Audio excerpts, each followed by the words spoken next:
And we are live. Hello and welcome to Developer Insights. I'm David. I'm Justin. Together we are the leads on game development and design here at Codename. Are you okay? We also founded Codename too. We are going to be your hosts for this episode and every episode. Because when we're not here, the show doesn't happen. Still true. Today is our 94th episode.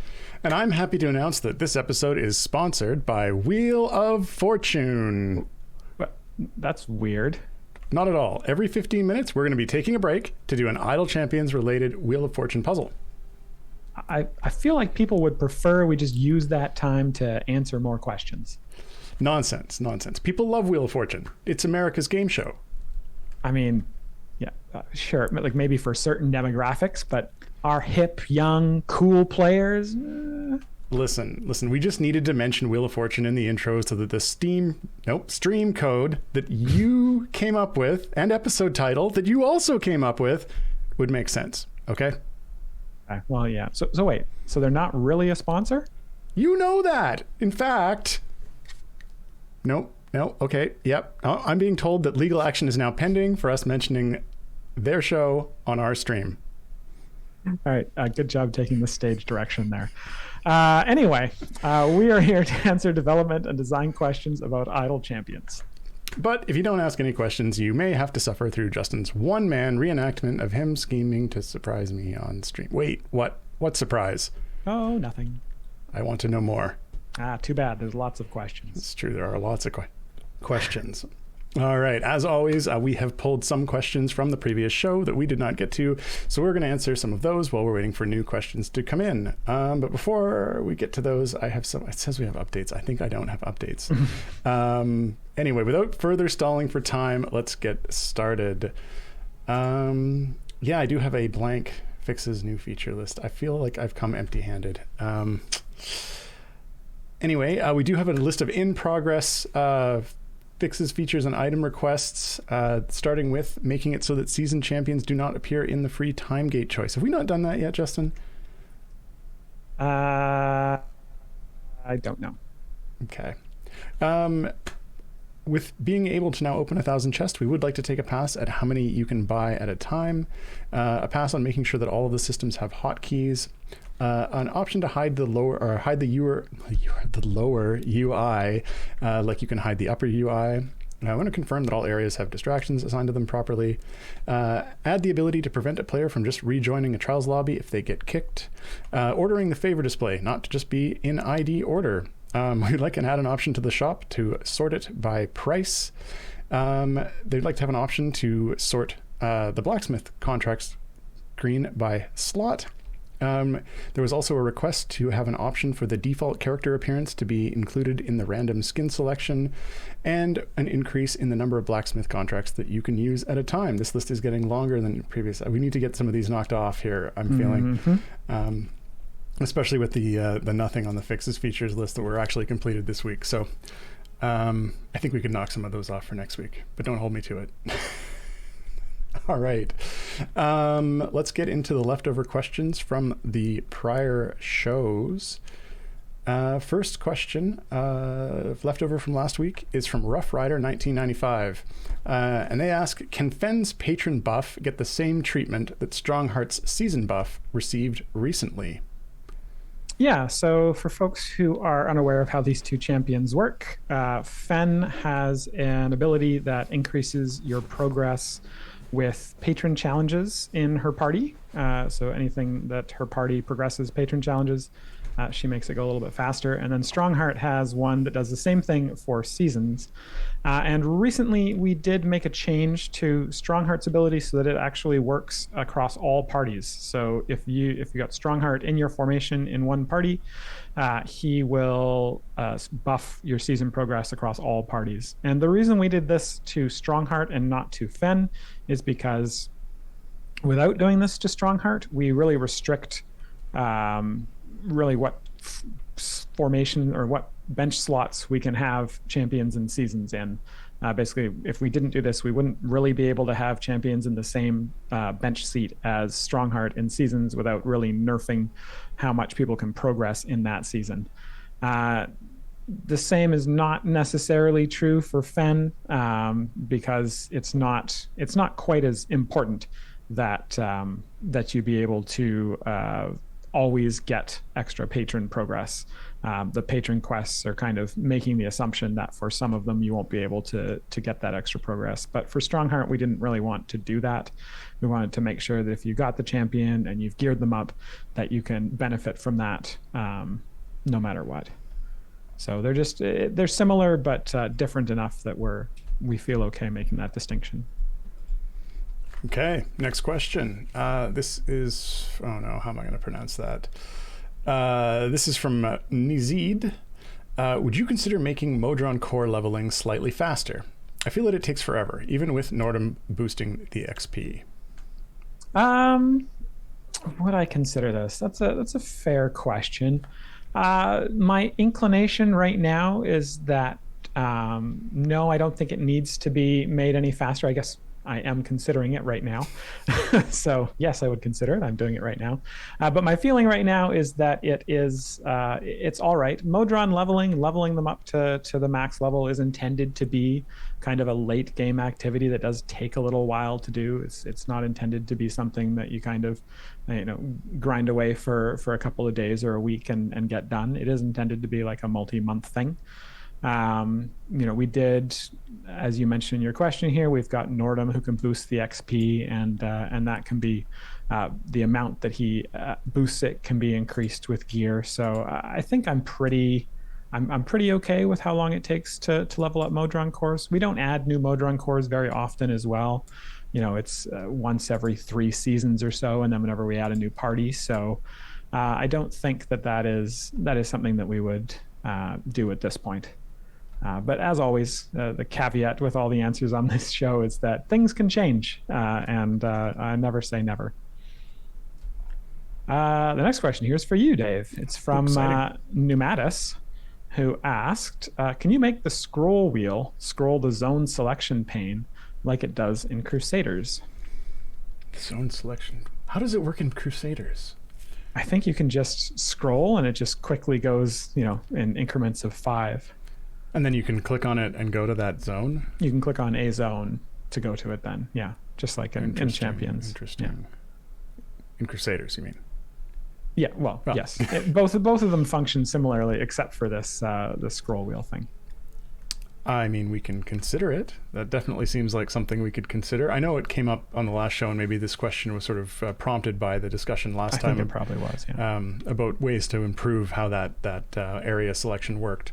I still think sort of the having an option where you have a drop down with a bunch of options in it, including, like, for example, being able to type in the zone you want to go to, or jump in larger increments, would make a lot of sense.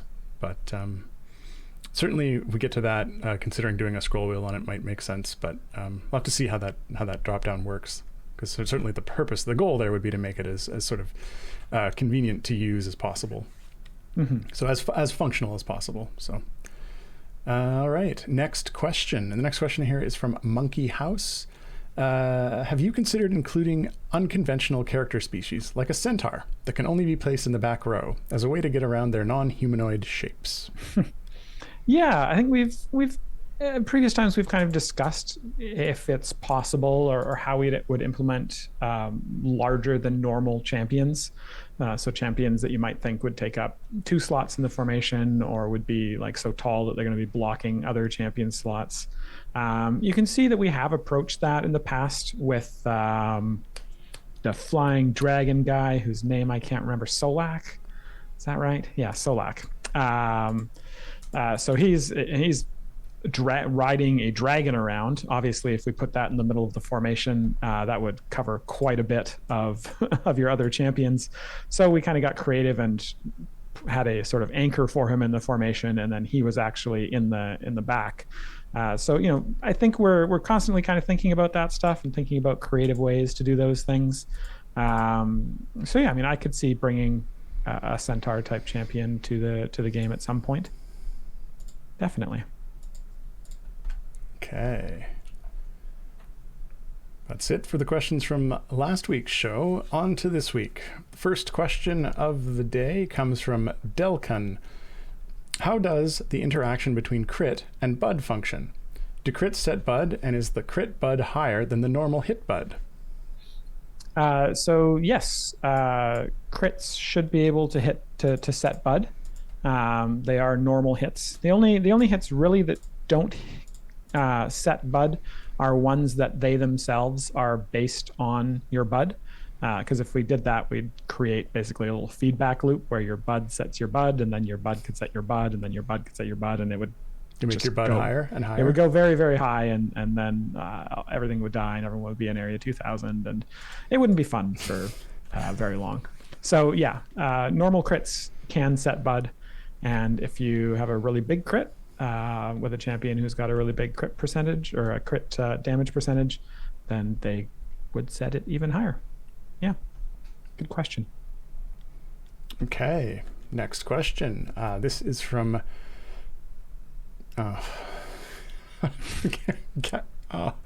Caius. Given that we got unintentional preview of the weekly set 2 quests yesterday, if we are playing on Steam and have all champions, how do we finish the set 2 unlock a champion weekly? So this is a good question. The answer to this is quite straightforward. Generally, we will only do the unlock a champion seasonal quests in weeks where a new champion is added to the game. So I will leave you to that one. See in the chat, you can do it, Dave. Yes, I did. I have no idea how that's supposed to be pronounced. Oh. All right, next question. The next literally doesn't answer the question. What's going on? Next question here. There's an event starting next week, and you'll be able to get a new question there. Yeah. Oh, I see. The question is oh, yes. Okay. This is actually a good question. Yes. Steam gets the champion for free. Oh dear. Steam. Yeah. Let me take that one to the dev team and see if we can sort that out. Sounds like actually what that is a good catch. That is a good catch. So thanks to I can't say your name. I don't know. Kaias. Yeah, I'm gonna have to go murder someone off stream. You can wait till after, right? Yeah. No, I can wait till after the stream, and then I can. Okay, good. All right, next question. This question is from Super Fluffy Kitty. Can you elaborate more on the Timegate event champion chest bug and why you think it should be fixed? Vast majority of the community like it that way. Revert it to how it used to be, please, and thanks. Yeah. So I mean, the Timegate event champion chest bug was a bug. It was not intended to function that way. It was intended that event currency only be able to purchase chests for the 3 most recent champions, the ones that were highlighted in the event, and the fact that you could basically trick the game into offering you the options to buy those ones for older champions was a bug, and it wasn't intentional, and so we did fix it. I know that it took a little while to get fixed, and that's not necessarily because we were looking at it and being like, this is okay and we want to leave it this way, but more of a case of it didn't really rise to the top of the, hey, there's a bug here that does this pile, until just recently when I can't quite remember exactly how it got brought up, but it got brought up, and the first reaction was, that's a bug and we should fix that, and so we did. I don't think the vast majority of the community knew that it even existed. I think definitely in kind of the in the more sort of vocal parts of the community, I think folks knew that it existed, but I think in general, most folks didn't know that you could do that, and I think a lot of the people who were using it weren't necessarily your average users who would even get a lot of value out of it. So that is now gone. Loving OG17's comment. How could anyone think this was intended? It's like buying stuff out of a van underwater. I don't, is that a thing? Can you do that? Is there underwater van stores? Yeah. I will also say that while we were fixing that bug, or after we fixed it, we saw a couple of comments from people who pointed out some other sort of questionable calls that could be made to the server to do some other things that were not intended, and we did close those up as well. So if anyone also thinks that we intended for people to be able to unlock additional champions in the event dialogues, that you've got 4 champions in the event dialogue, or 5 or 6 champions to be able to go and do quests for, that was also not intended. Though slightly more obvious because there was no way through the in-game UI to do that. So, yeah. Yeah. All right, next question. This is from Library of Akasha, and they would like to know, is Vi's I'm too old for this shit working as intended? I thought she would be considered MILF. Justin, what are you highlighting that? It's stuff. Stuff. Yeah. But it's censored. All right. Consistent MILF Titania, MILF being a random every 50 areas, and Titania being locked to 15 seconds. Instead, she has a disappointing speed mechanic. Yeah, so as far as I know, Vi's mechanic is working as intended. It's not intended to be able to be used to spawn more monsters than were originally going to come with the wave. I believe, I'm not sure if this is the case, but there is supposed to be a item level cap on the equipment that powers this ability, and I'm not sure if that made that in. So I have brought that up with Dev, and I think we're going to be looking at that and seeing if that item did not get capped as it should have been. Yeah, folks are saying it's not. So it's intended to kind of be capped at, I think, 5 extra, or 5 enemies spawning in total, I think 400%, and then that would kind of be the cap. So you'd be able to spawn in entire waves of a boss wave with 1 enemy spawned. There is supposed to be an additional effect over 100%, so maybe that also needs to be looked at. But basically, the intended way that it should work is once it gets up over 100%, you would always spawn a second enemy with the first enemy and have a chance to spawn the third enemy. So on a boss wave where you get 5 enemies in a row, if you get it to 400%, it should be able to spawn 4. It does sound like there's some sort of bug going on there, so I think that's something that we will need to look into. But when I brought up the idea of that specific bug, I was told that that bug does not exist. So we will take another look at that and see what's going on. But it is not intended to be something that can spawn a whole bunch of extra enemies, like 15 or 20 or 100 extra enemies all at once, like Tatiana. It was really just the intention with that was to clarify Vi's original I'm too old for this crap ability, which functioned with a similar kind of intention, but the mechanic was a lot more confusing. So we were just trying to clarify that mechanic, and yeah. All right. Did you bleep me when? Why would I bleep you? Okay. See, I can't hear the beeps from my end, so. That's true. Well, I saw someone in the chat. I was saying. Whoever's on the C&E Games account was saying they set up a bleep sound effect for when Vi first debuted. So yes, it occurred to me that I actually have. It just has that set actually up already. have the soundboard, so okay. I could have bleeped it, but let's go on to the next question. Oh no, I'm hearing things from the left. Uh-oh. Happy birthday, Dave! Oh no! Happy birthday, Dave! Birthday to you. Happy Birthday to you. Happy birthday, dear David. Happy birthday to you. What a surprising surprise. Happy birthday, Dave. Here, Thank have some you. balloons. These balloons, I've never seen these before. Yeah, those certainly weren't sitting on your desk all day.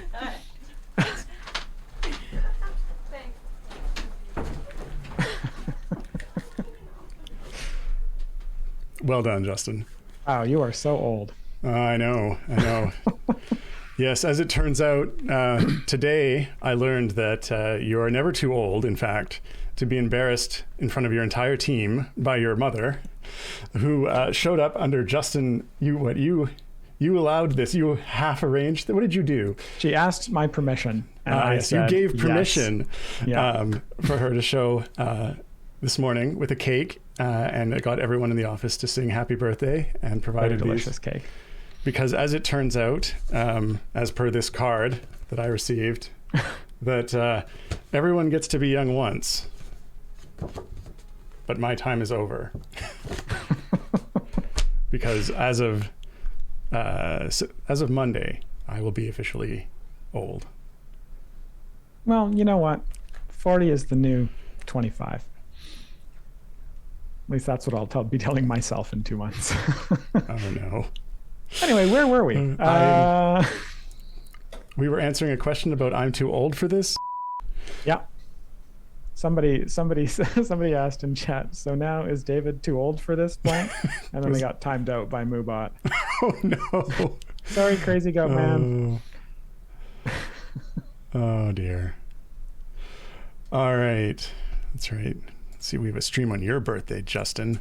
No, it's just on Saturday. My birthday's on a Saturday. Oh wait, well yours is on That's true. Next Monday, so I suppose you could get back at me. Okay, where were we? Next question is from Emote. And Emote would like to know, for the past few weeks, I've been collecting community data for the chest drop chance from bosses. We've had a total chest chance of 5.6456% and a gold upgrade chance of 2.985%, both without blessings or perks. The total chance seems to be totally random, but the gold upgrade chance seems nice at about 3%. Could you perhaps provide the real numbers? Because the total chance number is so random, it's bugging me. I don't mind if you have to postpone asking this for a week so that you can dig them up.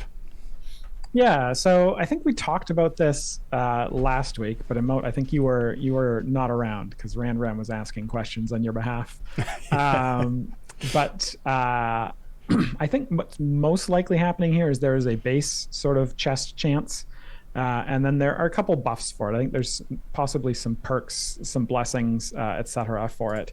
And so I think that what is happening here is they're just not nice additive bonuses, and there's some sort of multiplicative thing going on there where there's like a 40% chance here or 70% chance here, and it's just creating kind of those weird numbers. But I will try to dig this up for you. There is nothing, there's nothing proprietary, I don't think, about the exact drop rates here. So No, you I have don't think made so. sure to remove any perks or blessings in the calculations. There's got to be something affecting that, because I am fairly sure I did not set the drop chance for 5 to 5.6%. That would be weird. I feel like the base value is like 3% or something like that. But I'll have to look that up for you. Okay. Next question. This one is from Garwar. Do Lucius upgrade to Arcane Chromat, Acid, and Cold, and their items/feats apply as pre-stack multipliers or post-stack multipliers? Because these are effects that land on monsters, they're not listed in the champ UI in terms of their totals after upgrading items, feats, it seems. Yeah, so I did look this up in the design document for them, and both of those are intended to be buffed on the post-stack value. So that is possibly some of the reason why it doesn't show up quite right in the because I think what happens here is these apply to the post-stack value, and since the description is just going to increase, or is just going to include the amount per stack, it probably doesn't include those buffs, because the buffs would be getting applied on kind of a per monster basis, not necessarily a sort of from Lucius in general basis. And I know this has been brought up before, as like they don't appear to increase the buffs, and that's probably what's going on here now that I'm looking into it a little bit more specifically. So I think this will need some sort of specific effect description in order to show the total buff amount there. So I'm going to highlight this. I think we've highlighted this before and passed it on to Peter, but I'm going to try and make some notes here if I get a chance to during the stream, and and we'll see if we can get that updated. Because yeah, I can see why it wouldn't be including any of the upgrades, including sort of the ones that unlock by default and the ones from equipment and feats and whatnot. All right, an awful lot of tagged questions in a row there, Justin. Yeah, well, you know, I got to add more things to that list of in progress at the top of the show. All right. Next question. This one is from Library of Akasha. Could you please increase Deacon's confidence in boss to be able to reach the spawn speed limit, whatever that is, or change it entirely? It's a bit with the fact that Deacon is slot 1 and can't reach it. Whittle is slot 2 and can. Both have spawn speeds as their speed mechanic.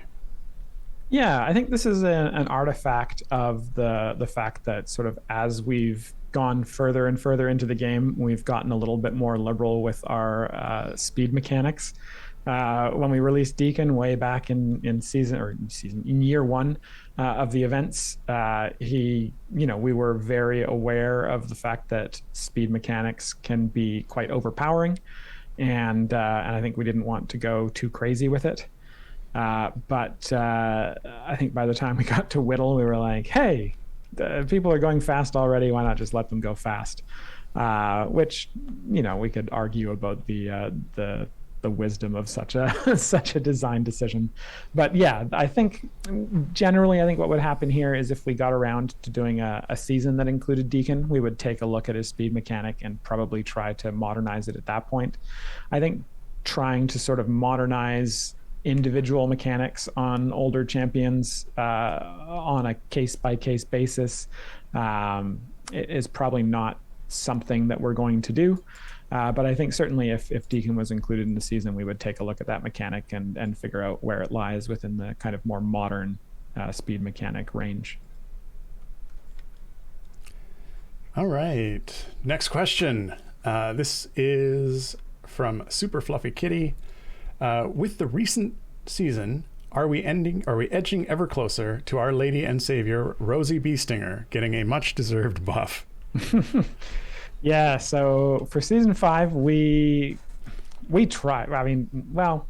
We tried a bit to get Rosie in there. We tried for a little bit. We tried to find a way to fit Rosie into the season.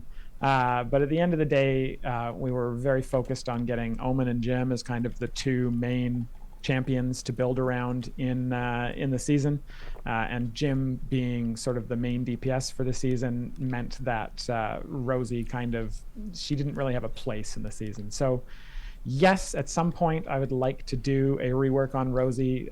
She's a very popular champion amongst several players, yourself included, and we would love to at some point give her the power that she deserves. But this season was not the one. No, I don't think inhaling the healing. We cut out there. No. We cut out for a second. Offline. Oh, are you back? Well, we're figuring it out. Okay. OBS stopped for a second. Okay. Are we back now? Ah! Are we? Okay. I'm just getting an ad, so I don't know. Okay, good.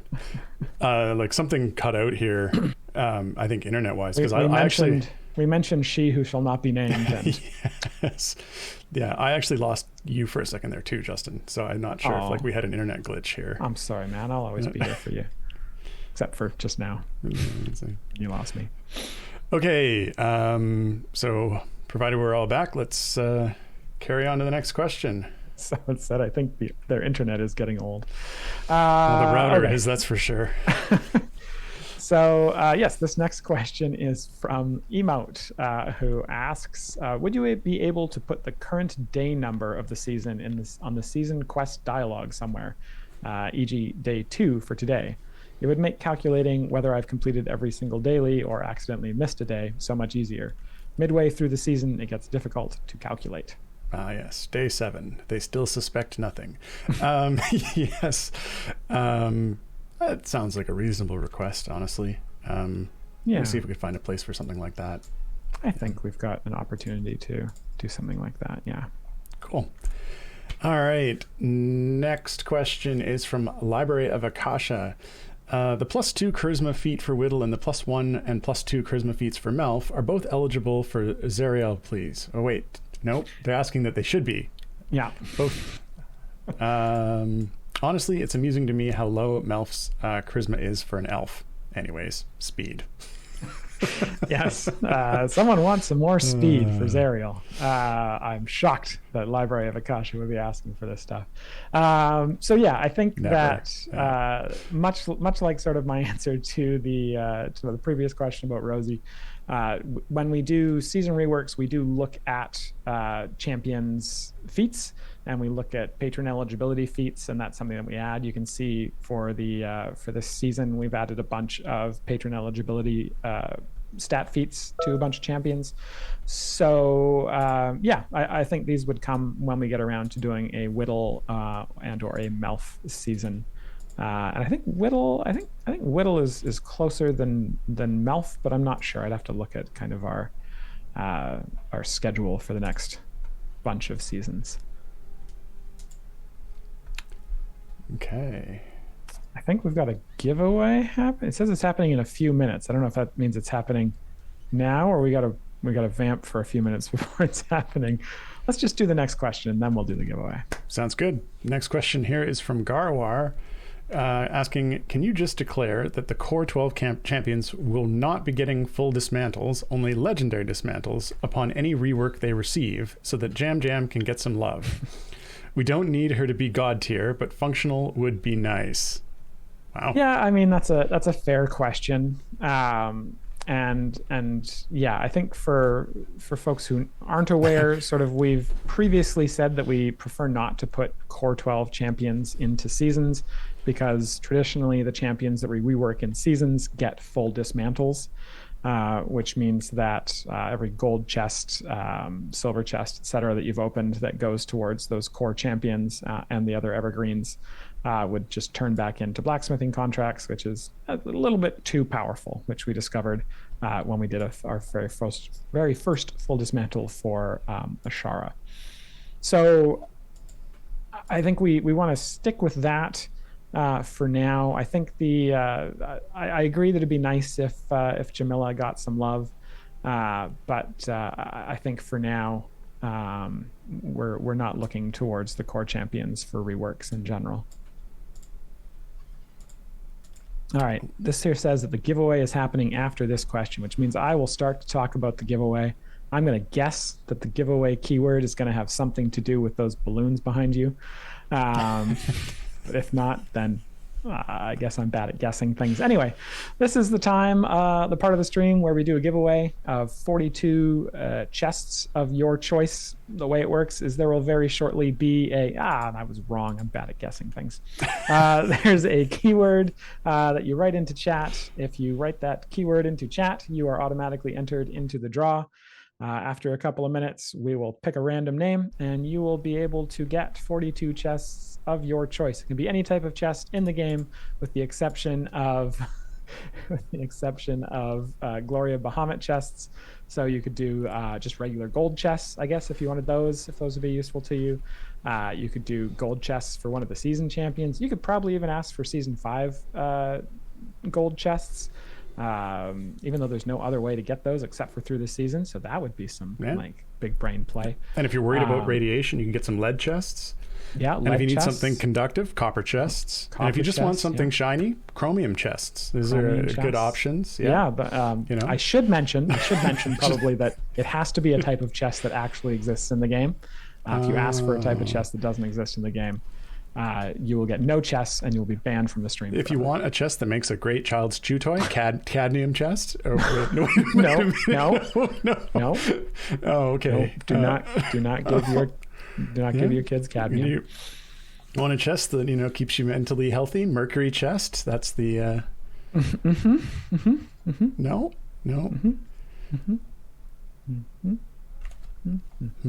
Selenium chest. Okay.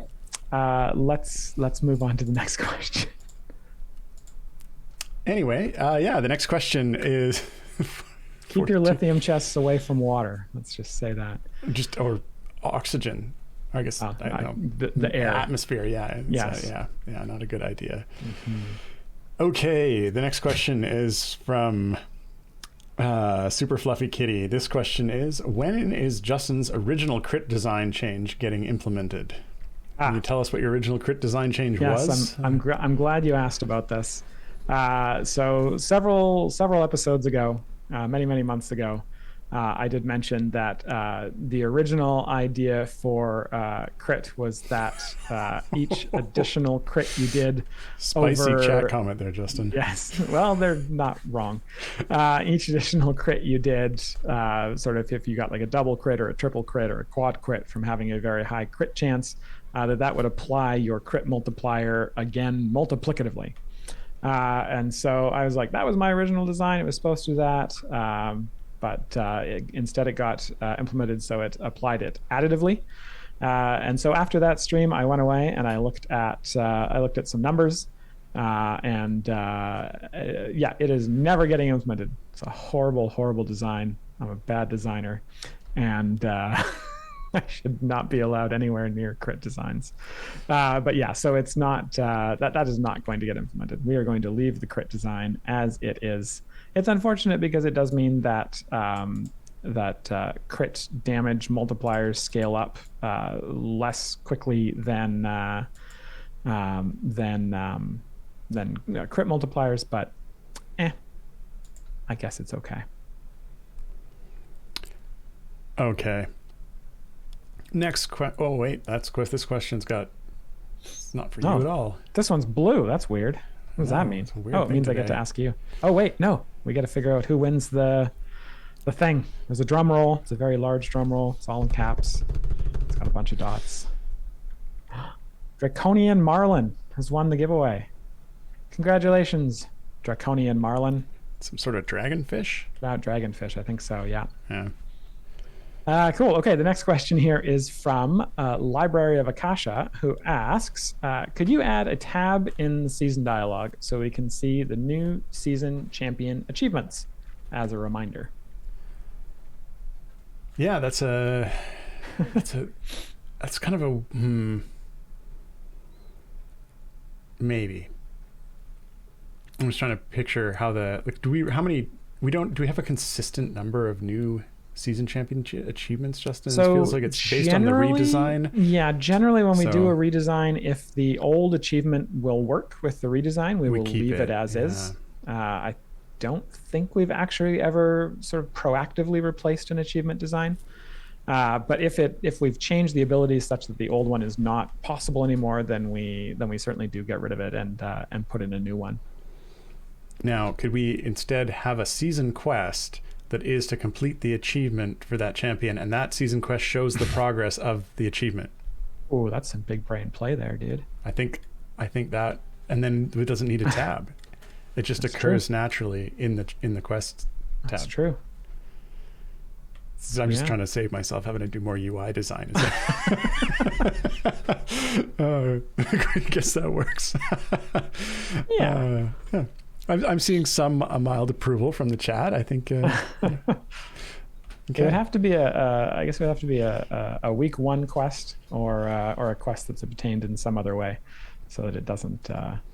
So they don't complete it before you've already. Yes, because who would put a quest into the seasonal quest that isn't in the second season completable in the second week of the season? In the second week. That's not doable until like the 5th week. Yeah. A jerk would do that. Good thing that hasn't happened this season. Yeah, no, not perfect. yet at least. It's true. You've got 3 days to fix that. Okay, next question. This is from Garwar, asking, are bud-based hit effects, for example, zombies, dots, etc., supposed to crit? I ask because we are still seeing crits not setting bud, and we're trying to figure out why. Yeah, so I think this question is kind of related to the one above, where people are asking if crits can set bud. And I did mention above that bud setting, anything that does bud damage cannot set bud. So I suspect that is possible. I think we kind of went back and forth on bud-based things critting, and if I'm recalling correctly from these conversations that would have been like 6 or 8 months ago, that design's preference was for bud-based things to be able to crit, but obviously not to set bud if they, well, at all in any case. So I suspect that if that is actually what got implemented, that is probably what you're seeing. You're seeing bud-based effects that can crit, because I don't really see any reason they shouldn't be able to crit as long as they don't set bud. So that is most likely what is happening there.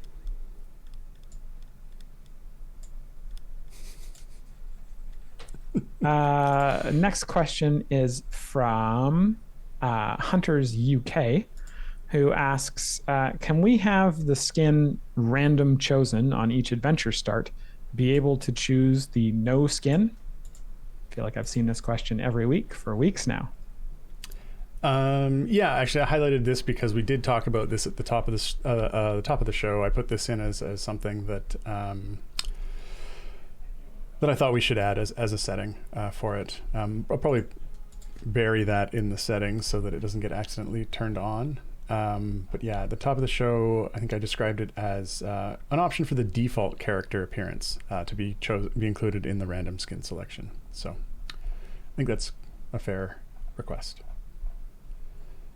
Okay. Next question here. This one is from Alpha Kroll. And they ask, will the upcoming trial, this is a bit of a spicy question for you, Justin.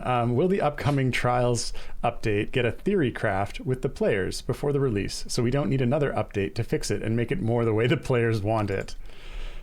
Yeah, I mean, this is an interesting kind of question. I think in the past for big systems, we have done sort of player-led, or not player-led, but player beta testing ahead of time. But Trials itself, I think, was run through quite a bit of player testing with some of the sort of community leaders before we released it.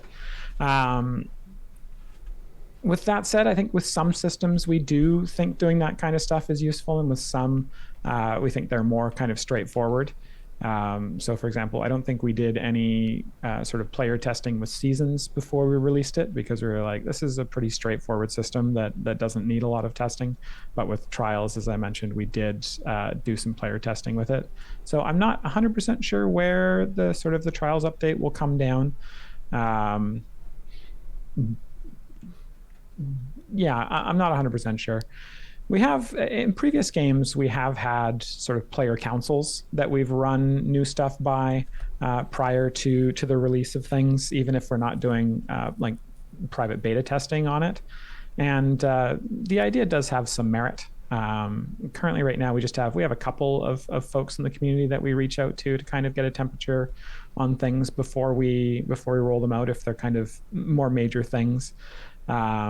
But I could see potentially expanding that at some point in the future. It's just a matter of having the resources internally to keep track of something like that, because we wouldn't want to spend all the energy to get together some sort of player council and then end up just not being able to interact with it the way we would need to in order to get the value out of that. So yeah, I mean, I'm not sure if that really answers the question, but I think the answer is I'm not sure if we will do a sort of a player beta test on it, or any sort of information about it publicly before it's released, but it's certainly possible.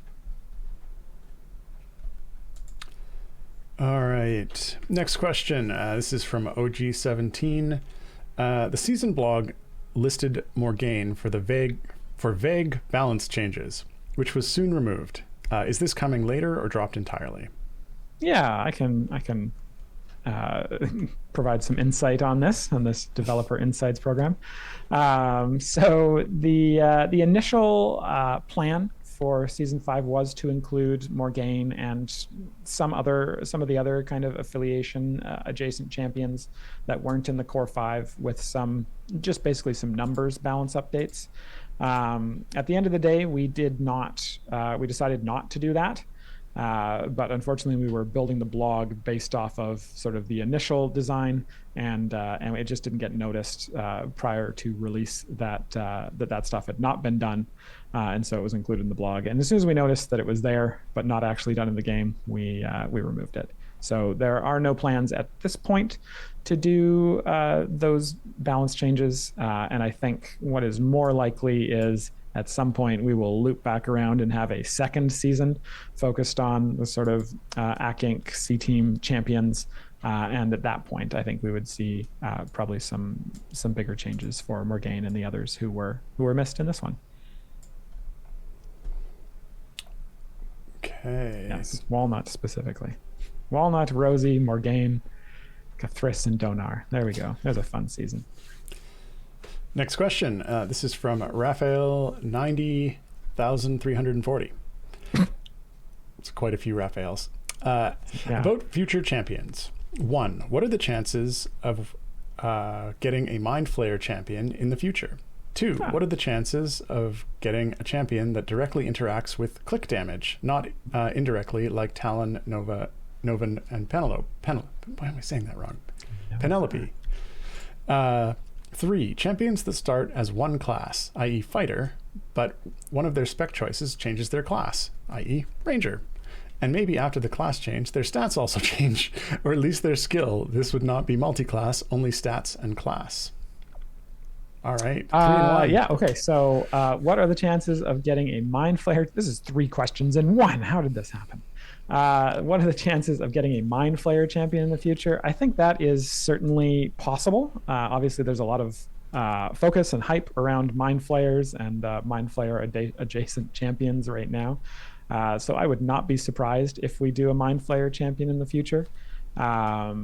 Yeah, it'd be pretty cool. Maybe we can have one that's like chopping stuff up and serving, running like a meat stand in Sigil. 2, what are the chances of getting a champion that directly interacts with click damage? Not sure. I don't think we've ever considered doing a champion that interacts with click damage. So, in such a direct way. I would say the chances of that are much lower than doing a champion who is a Mind Flayer. And then for number 3, champions that start as one class, but one of their spec choices is to change the class and the stats and their skills. I can just hear Peter rolling over in his... Wait, I guess he's not... I can see Peter spinning in his chair and then slapping me across the face for suggesting such a thing. You didn't suggest it though, so you know. That's true. I can get Raphael 90,340 to go and throw him under the bus.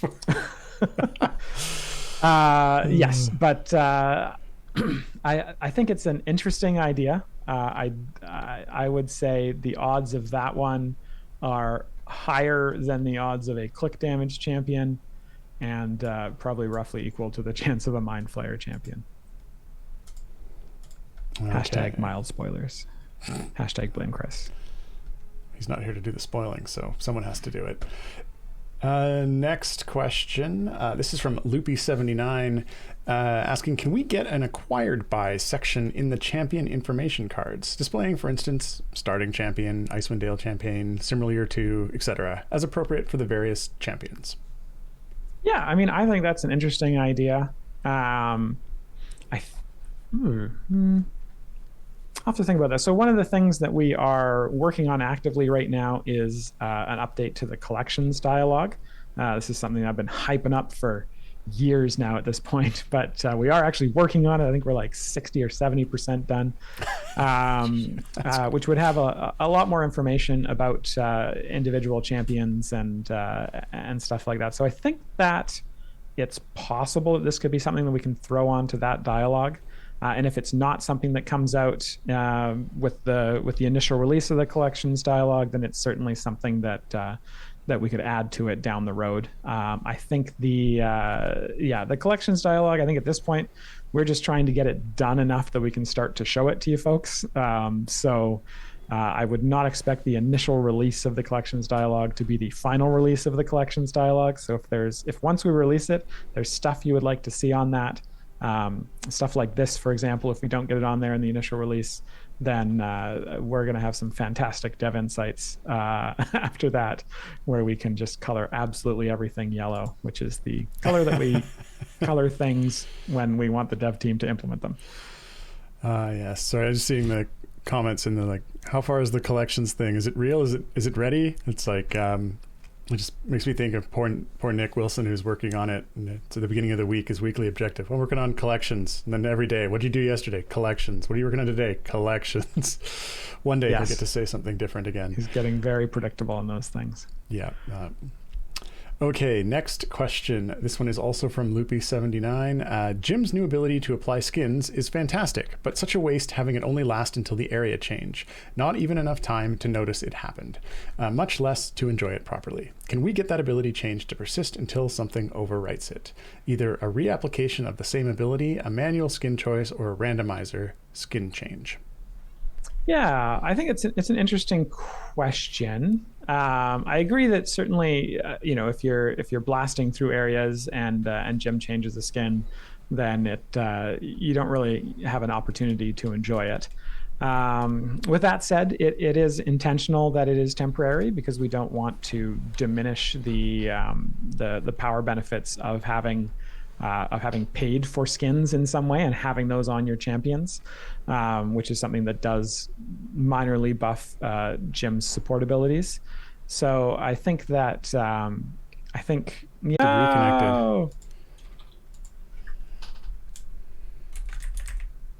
Oh, are we back? Yeah, I saw the same error again. I don't know what's going on here. Oh, someone's trying to download an update for Baldur's Gate 3. I think. That is probably what is happening. Did Baldur's Gate 3 release an update just now, and like 20 computers in the office are all trying to update at once? It could be. So that is legitimately what is happening. It could very well be the case. Yeah. Patch 2 dropped today. All right. Yeah. Okay. We're gonna have to have an office policy about capping your Steam download download speeds. Oh, unfortunately, it sounds like when we drop like that, they get another ad. Oh, boo! I mean, great for us, but boo for them. Yeah. Okay. As somebody cheekily said when I was talking about the ad before, I guess that's why you have to resubscribe or subscribe. You don't get the ads. Subscribe with your Amazon Prime free subscription. Is that still a thing? I don't know. All I know is I get ads when I go down the street. Yeah, I'm just gonna wait a little bit to see if people come back, and then I can re-answer this question about skins, which I'm not sure when we got cut off.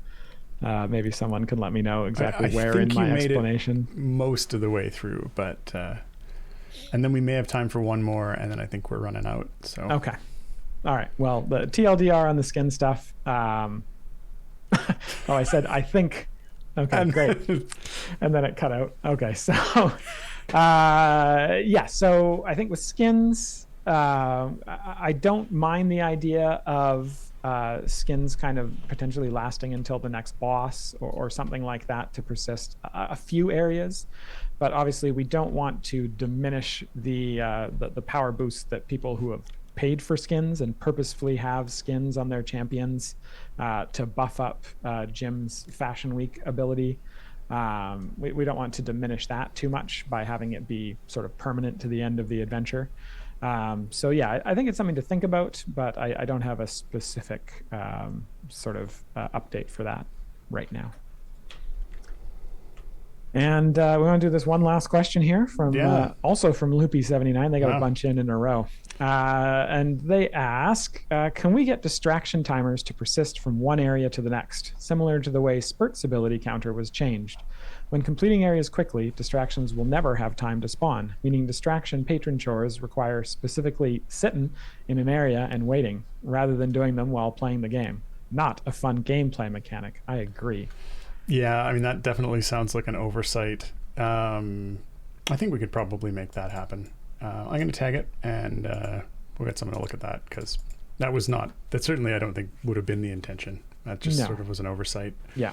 And Certainly at the time the distractions were added, the speed abilities did not did not exist to that extent. Yes, you were not beating an area yeah. in 0.4 seconds back when, yeah. Yeah. All right. Cool. All right. I think that's definitely all we've got time for today. Yeah. Sorry about those little cutouts. That kind of sucks. But yeah, I bet it really if we is didn't get Baldur's to your Gate updates. I think it is too. Yeah. If we didn't get to your question this week, don't worry. You will have another opportunity. We will be live again at the same time next week, hopefully without any droppages. Before we sign off, though, we'd like to thank our tireless mods. This week it was Mars and Jay. They're the folks who copy your questions into our questions doc and generally make things awesome. So thanks to both of you. And of course, thanks to all of you for hanging out, watching the stream, asking such great questions, and for enjoying the game. Because without you, no one here would get to do what we do. And we like what we do. All right. Enjoy the rest of your day, everyone. Bye. All right, Justin. I got 3 here. You got to play along. Okay. What do you call a knight made entirely out of fine china? I don't know. You call him ceramic. Now, Now, what do you call a knight who thinks people can't be trusted? You call him suspicious. oh gosh. Lastly, what do you call a knight that frequently sneaks up and scares the out of you? I don't know. Did you bleep yourself? You call him surprise. All right. Happy birthday, man. I appreciate it. Thanks.